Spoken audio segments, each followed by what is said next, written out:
Hello, I'm Richard and welcome back to my channel over and over and over again. We featured everything to do with Arsenal. I did try and record one of these a minute ago, but I think the signal seemed to, I had a few internet issues going on and I think the stream went down. So I'll try and do it again. Just really going over the Mikel Arteta press conference today ahead of the West Ham game, of course, tomorrow evening. If you like my channel, please subscribe, please like this video as well, and hopefully I'll get it all done before my internet cuts down again. First of all, he was obviously the big topic of conversation was the Aubameyang contract. That was the first thing he was asked. Arteta said he was really pleased to have convinced Aubameyang to stay at the club on the terms that they've managed to do as well. So he was pleased with that. He said he was pleased of the reaction of everyone at the club and also of all the fans. Of course, great reaction for everybody, wasn't it? Great announcement as well, actually. He did say that Aubameyang's been a joy to work with. They've got a very transparent relationship, and he's a big part of his plans for the future. And that, you know, the way he trains, the way he behaves, and the way he performs is an example really for everybody else at the club. He said it did take a lot of work and effort from everyone at the club. He said it was worrying at times. As he said, it would have been very difficult to have found a replacement of that calibre. Of course, you know, the goals that Aubameyang scored, one of the top strikers in Europe at this moment in time. He said one of the big reasons he stayed, excuse me, he stayed is because he said, you know, we've got a really great football team, a really great football club, and obviously all the people that he's been working with there as well. Trying to play down his own role in it maybe slightly. Of course, I mean, I think Arteta was a big part in Aubameyang signing, so but he was trying to play that down. And he said that, you know, what we can achieve in the future with the players and that he believes that, I mean, Aubameyang, sorry, you know, the chance what he can achieve in the future with the players, and also that he believes in the project as well. And it was a big boost on the training ground when it was announced. He had been creating a little bit of uncertainty, and he said, Mikel Arteta said it's good to end the speculation, of course. It was then moving on to transfers, of course. That's the other big issue going on at the moment, isn't it? While the transfer window's still open. And he said he's trying all he can to address the squad and adjust the squad in the most efficient way. So that's obviously in a way that the club can afford to do as well. He said that it's clear at the moment that it has to go both ways, i.e. players coming in and leaving, assuming leaving first, although he didn't mention that. But he said he's very clear in what we are trying to do. So what that means to me is that, you know, the directions there, Arteta's put out the players that he wants and the deals he wants to get done. And that's still the case. He was then asked about the new goalkeeper, Renarsson, of course, the Icelandic goalkeeper rumoured to be joining the club. Mikel Arteta said it was a big loss to lose Emi Martinez. And he said, you know, they're now working out the best way to replace him. And he said, we'll soon be in a position to announce our new signing. So I'm guessing that the deal is quite a long way down the line. It's just a matter of finishing it off. He was then asked about David Raya, of course, the Brentford goalkeeper. And all he said on that was the market is still open and things can change. So it's possible that we might get both goalkeepers coming in. We'll have to see. But I definitely expect the Renarsson deal to be completed probably early part of next week. He was then asked about Hassan Aouar and Thomas Partey, of course, as he usually is, and he gave his usual response as well, didn't he? He said, sorry, I can't talk about players not at this football club. He did say he appreciated the question, and he was saying it with a smile on his face. So by that, I'm taking it actually that that's quite positive, feeling that maybe we might have some great news coming over the next week or so regarding at least one of those two players. It then moves on to Mesut Ozil. Due to some social media stuff that he's been putting on, you know, of him training hard during the week, and apparently people were quite impressed by that. All he said was that all the players are training well and the spirit is great and everybody's pushing each other. And he just said he just wants to maintain that. He wasn't going to be pushed on Mesut Ozil individually. I'll be amazed if Mesut Ozil was involved in the squad either tomorrow or at any point going forward. I mean, we'll see, but that's my personal opinion. And he doesn't like to mention Mesut Ozil individually, does he? He doesn't tend to mention anyone individually, actually, but he did kind of brush that off. Then he was asked about West Ham, obviously our opponents tomorrow. He said they're always a threat, especially in the game, obviously in March. He said they've had a few problems, but everybody's more dangerous after a defeat. And of course, that's very true. It's important that they bounce back, isn't it? So he's wary of that. He said they've got many strengths and weaknesses like every other club. He says he knows David Moyes very well. Of course, he played under him at Everton, didn't he? So he's expecting a tough game and a difficult battle. Of course, he said that last week as well ahead of the Fulham game. I suppose it was for a while, but we had the quality to win. I expect we're going to have the quality to win this one as well. But again, yeah, I agree with him. I'm expecting a tough battle as well. He was then mentioned about David Luiz being fit and back available in the squad again. And Mikel Arteta said it's great to have competition in the team. It's important that they keep pushing each other. And that they maintain a good natural competition between them all. So, you know, he's basically saying nobody's guaranteed a place. They've all got to work for it. But I think if David Luiz is fit, I'd be quite surprised if he doesn't start the game. He was then asked about Willian's performance at Fulham. Of course, it was a great performance, wasn't it? And that's what Mikel Arteta said. He said he was great at Fulham. He's very decisive. He's got tremendous quality and that he knows the league really well. So he doesn't need any time to adapt. Yeah, I mean, we saw that last week, didn't we? So I'd be amazed if Willian is not getting a lot of time on the pitch this season. Certainly, judging by the way he started. He was then. We went back to Aubameyang a little bit about the sort of legacy that Aubameyang talked about. And Mikel Arteta says, you know, he's had some great time since he's been here, but he said he's taking it up to a collective now, to a club level. And he said that Aubameyang's aware of that. He wants to take it to the next level, and that's part of what he wants to achieve with the team. And he did say that, of course, his goals in the semi-final and the final has already helped us to win titles, and of course the Community Shield as well. So basically, we try to say that his legacy is going to be what we can achieve as a club, as a team with him in it. And of course, that's, you know, Arteta is always very much about the collective as opposed to the individual, isn't he? And that's exactly what he's spoken to Aubameyang about as well. He was then asked about the previous game of West Ham, I say back in March. Of course, that was the last game before the lockdown, and of course, it was after that game during that week when, of course, Arteta himself was diagnosed with COVID-19, if you remember.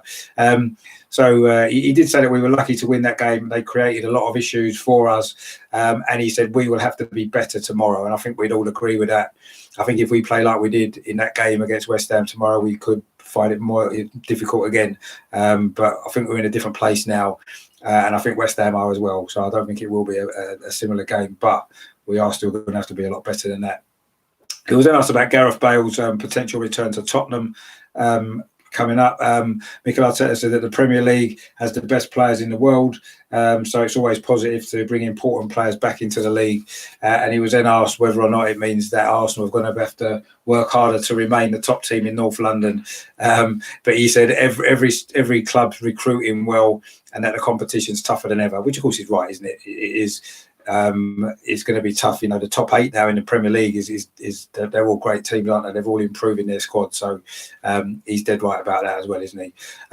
Was then asked about the penalty taking. Obviously, Willian has had a great success from penalties at Chelsea, but he did say that Aubameyang is currently the number 1. For now, is what he said. So I'm guessing that means until he misses one, then he'll continue taking the penalties. I mean, hopefully he will, because it makes him more likely to get the golden boot, doesn't it? Plus, he's my fantasy team captain as well. So keep on the penalties, Uber. Don't worry about that. He was then asked about the decision to make Bernd Leno the number 1 goalkeeper, which ultimately has led to Emi Martinez leaving.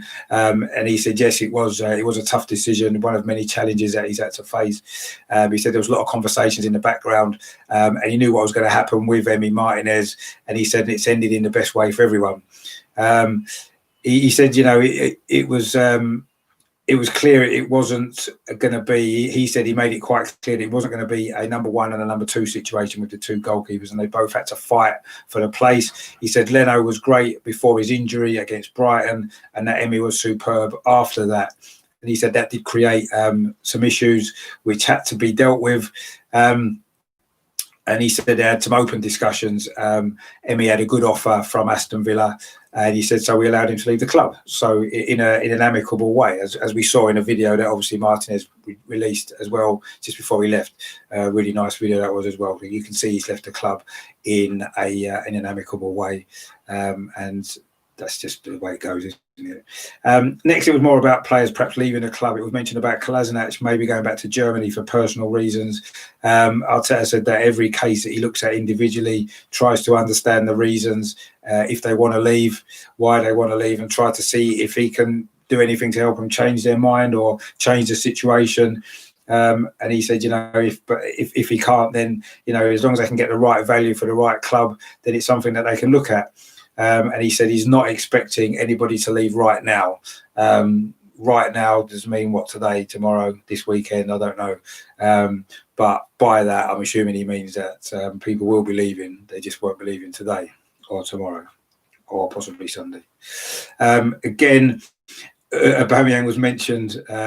This was more about the contract, really, and how difficult it can be, or how difficult is it to keep a player motivated who's just signed a big contract. Of course, going back to the Mesut Ozil situation, of course, where he seems to have maybe lacked that motivation since his big contract.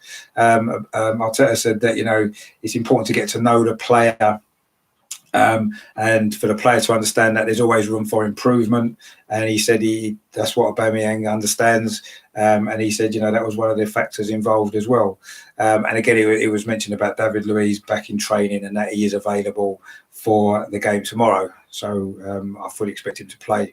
Then of course with us playing West Ham, Jack Wilshere was mentioned. Of course, he won't be playing really due to injuries, and it's uncertain whether he's even going to be staying at West Ham. Of course, Mikel Arteta played with Jack Wilshere at Arsenal, didn't he?